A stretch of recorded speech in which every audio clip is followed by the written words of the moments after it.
On Chinese social media, thousands of videos spread with the same line, "I am bankrupt, truly bankrupt." That line repeats, like a refrain from a society losing its breath. A street vendor laments that, after a whole day, he earns less than 90 yuan, about $13. A ride-hailing driver works from morning to afternoon, and after all costs, he keeps a little more than 100 yuan. A young mother says through tears, "Making money is so hard now. I am not trying to create anxiety, but I truly do not know how to live anymore." Those words are no longer the complaints of individuals, but have become the collective cry of millions of Chinese citizens in the middle of a downturn.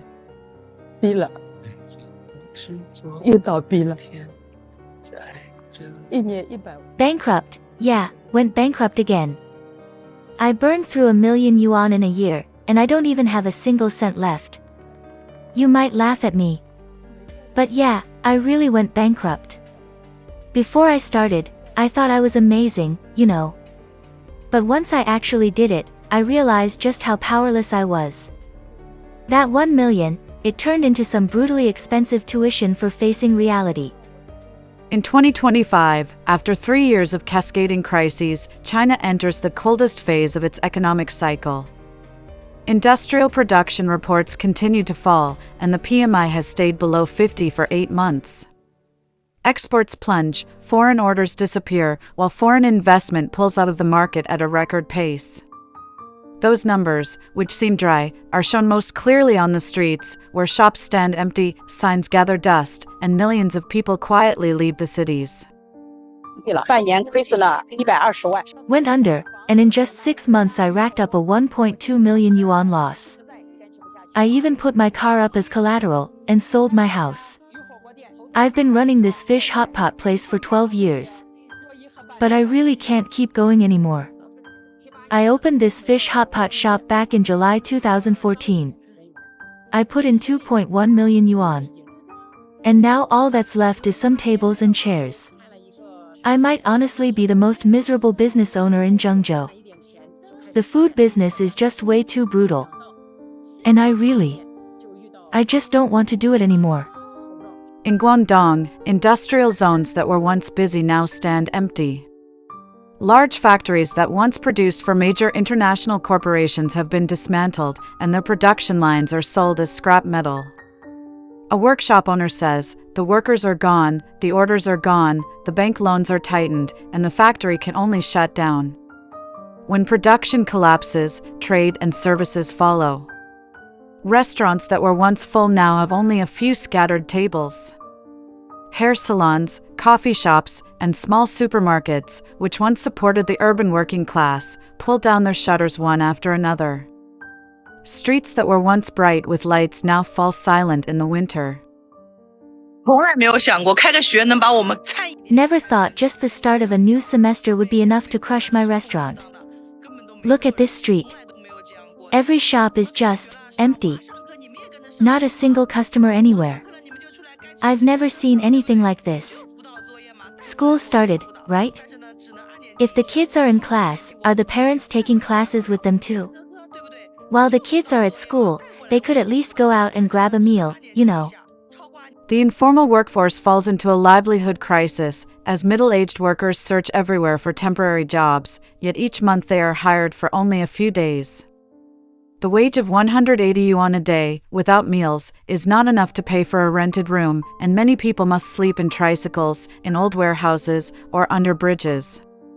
In Jiangsu, a 60-year-old man says he left his hometown because farming did not provide enough food, yet in the city he still cannot make enough to live. Scenes like these are no longer rare, with elderly people dozing beside their street stalls, and young workers sitting in tears in front of sealed factories. In labor markets, signs that once said hiring have been replaced with the line space for rent.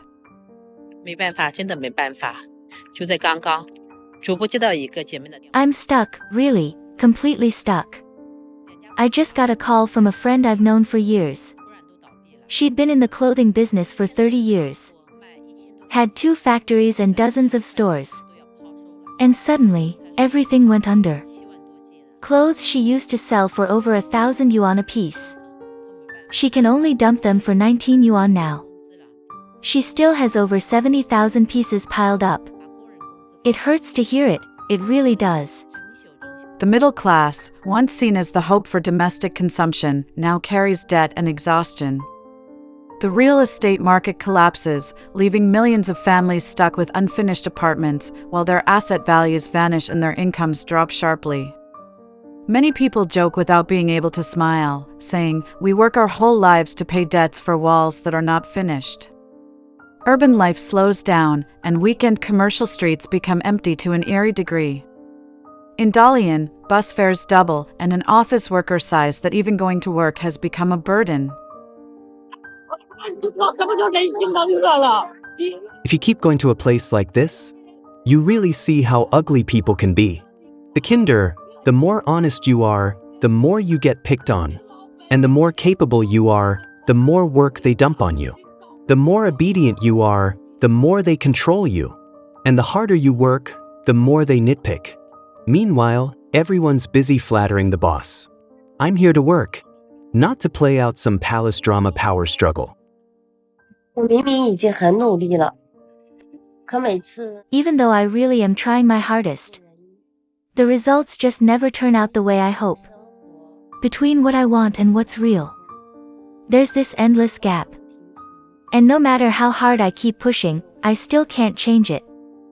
On video platforms, hundreds of thousands of people post scenes from daily life, showing elderly men pushing fruit carts in exhaustion, and young people standing in crowded lines outside industrial zones, waiting all day for interviews that never come. A young woman tells a story that she once bought a meal for a beggar because he did not have a phone to receive money through a banking app. That simple story is shared millions of times, not because of compassion, but because everyone sees themselves in it. The shared faith in the future is breaking apart, and when asked what they hope for, many people answer that they only need to survive the winter. Some bleak comments spread, saying that if life cannot go on, it is better for everything to start again. That is not a threat, but the sigh of a society that is exhausted.